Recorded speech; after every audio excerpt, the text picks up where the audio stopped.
I thought I'd found the guy I'd grow old with. Instead, I fell in love with a beautiful lie dressed up in soft hands, gentle eyes, and sweet promises. And the worst part? I didn't see it coming until I was already shattered. This is hard to talk about. Even now, months later, I still sometimes wake up expecting to hear his voice in the kitchen or smell his cologne on the pillow next to me. But I want to tell the story, not for him, not even really for me, but for you. Because if there's even one person out there replaying conversations in their head, wondering if they're crazy for feeling like something's off, you're not. You deserve to be seen, and heard, and loved, the real kind, not what I thought I had. I met Ethan in the worst year of my life. I was going through this brutal spiral. My mom had just passed away from cancer. I'd quit my job because I couldn't handle the stress and grief piled together, and I'd moved back in with my dad temporarily. And I remember sitting in some rickety little corner booth at this dive bar where my friend Gina dragged me out, swallowing the last of my vodka tonic and thinking, I literally don't care if I never meet a man again. And then he walked in, not in a dramatic movie stuff kind of way. It wasn't like the music stopped or the lights dimmed, but something in me tuned into him, like a radar. Tall, smile that curled a little more on one side, wearing this faded denim jacket that looked vintage but expensive, you know the type. He was with a group, but his eyes landed on me and stayed there maybe half a second too long. I looked away. He came over anyway. Is this seat taken? He asked, one hand on the booth beside me. I raised an eyebrow and said, Does it look like it is? That's a no. That's a you can sit but don't be weird. He grinned, like really grinned, and sat down. By night's end, I was laughing, really laughing for the first time in weeks. He listened, like fully. When I talked about my mom, he didn't immediately leap into, I'm so sorry for your loss, or she's in a better place, or whatever people say when they're uncomfortable. He just nodded and said, that must feel unbearable sometimes. That sentence cracked something open in me. We exchanged numbers. And 2 days later, he texted, I made spaghetti. Too much for one human. Want some? The first few months were, honestly, kind of a dream. He cooked. Like, really cooked. Sunday mornings, he'd make lemon pancakes from scratch and hum Stevie Wonder songs. He made playlists with songs that reminded him of me. Got me flowers just because. Not the gas station kind either, like sunflowers mixed with wildflowers, always a little messy, always beautiful. I remember standing in his kitchen one time in his hoodie, holding a glass of wine, thinking, this is the kind of love that heals people. But healing isn't always straight lines. There were little things that I swept under the rug, like how he didn't really have close friends. A lot of friendly acquaintances, sure, but no one who'd call him up just to talk or see how he was doing. Or how he never invited me to his place without notice. It was always, let me clean up first, or not tonight, too tired, or why don't I come to you? I shrugged all that off. People had boundaries, right? Maybe he was just really tidy. Maybe he liked his privacy. But then there were weirder things, like how he always turned his phone face down. And one night, while he was in the shower, I saw a text pop up. You out tonight? Miss your face, winking face. J*****. My stomach dropped. I told myself maybe it was just a friend. Maybe Jay was his sister. Maybe people just flirt harmlessly with friends these days. He never gave me a reason not to trust him. And I was so scared to mess up a good thing, to overthink and sabotage. So I said nothing. God, I wish I'd said something. The twist came on a warm Sunday in May. We'd planned to have a lazy couch day, pizza, movies, sweatpants. The kind of Sunday that feels like a nap you never want to end. He asked to borrow my iPad to watch a documentary. I handed it over. A few minutes later, I heard him in the other room mutter something like, oh shit. Then, dead silence. I walked in.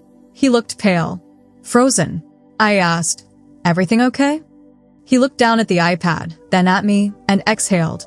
Slowly, like it physically hurt him. And then he said, I think you just saw something you weren't supposed to. He walked over and saw it. He hadn't logged out of his Instagram account. There were DMs, dozens. Women. Just women. Different names. Different cities. Some local. Some sent flirty selfies. Some sent way more than that. He stood there, still frozen. It's not what you think, he said flatly. I laughed. Out loud. Oh, really? So you accidentally subscribed to a full harem by mistake. He started with excuses. It was before you. Then it's not serious. And then it's just flirting, not cheating. I just stood there, my heart pounding so loud I couldn't hear my own thoughts. The room was spinning. Part of me wanted to scream. Another part wanted to throw the iPad at his perfect face. But what I did was worse. I whispered, "Why?" And I started crying, quietly, like a faucet left dripping under the sink. He didn't answer. He just stared, like maybe if he looked sad enough, I'd feel bad instead. The days after that are a blur. I left, that night, packed my stuff in a fever dream of adrenaline and disbelief. I cried the whole drive home. And then when I got there, I sat on my bedroom floor and didn't move for, like 3 hours. Just sat, curled up, holding one of his shirts I forgot to give back. And I'd like to tell you I deleted his number and blocked him everywhere and went to therapy and became a badass boss overnight. But that's not real life. Real life looks like checking your phone 50 times a day, hoping for a text, and dreading getting one at the same time. It looks like blaming yourself. Maybe I wasn't enough. Maybe it's because I've been grieving too much. I did gain some weight. Maybe he lost interest. Stupid, cruel, toxic stuff you start telling yourself on a loop until it becomes a twisted little truth. I let myself fall apart for weeks. And one morning, I remember waking up, looking in the mirror and thinking, I don't even recognize myself. I had bags under my eyes, my skin was dull, and there was this heaviness to my spirit that felt like dragging a wet blanket everywhere I went. Then something shifted. It wasn't a movie moment.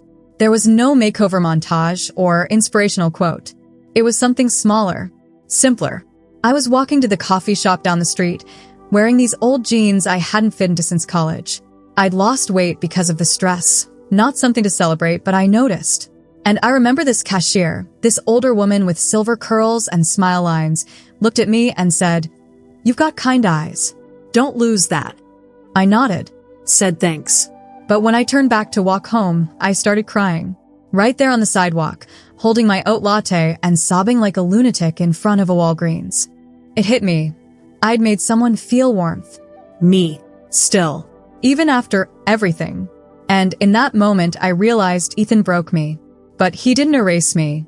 He cracked the illusion I had about love, yes. But he also cracked open a door I'd been hiding behind. The door of needing someone else to tell me I was worthy. So who am I now? I'm someone who no longer ignores red flags just to avoid being alone. I'd rather be lonely with my own peace than crowded with someone who makes me feel small. I go to therapy. I journal.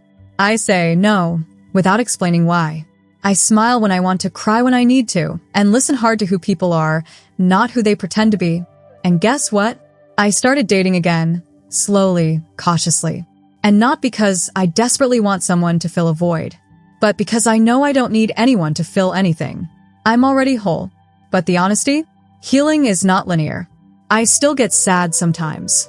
I still think about that night. I still wonder what version of me he actually liked, or if any of it was real. But I also know none of that defines my worth. So to whoever you are, wherever you are, if your heart is broken right now, or if you're stuck wondering why someone who once made you feel like magic suddenly made you feel invisible, I see you. You're not alone. You're not too much. You're not hard to love. And anyone who made you feel that way doesn't deserve the gift of you. Because that's what love should be, a gift. Freely given, truthfully earned, and never abused. If you've ever been through something like this, I'd love to hear your thoughts in the comments. And if this story hit you even a little bit, don't forget to like, subscribe, and turn on that bell. You never know who might need to hear this next.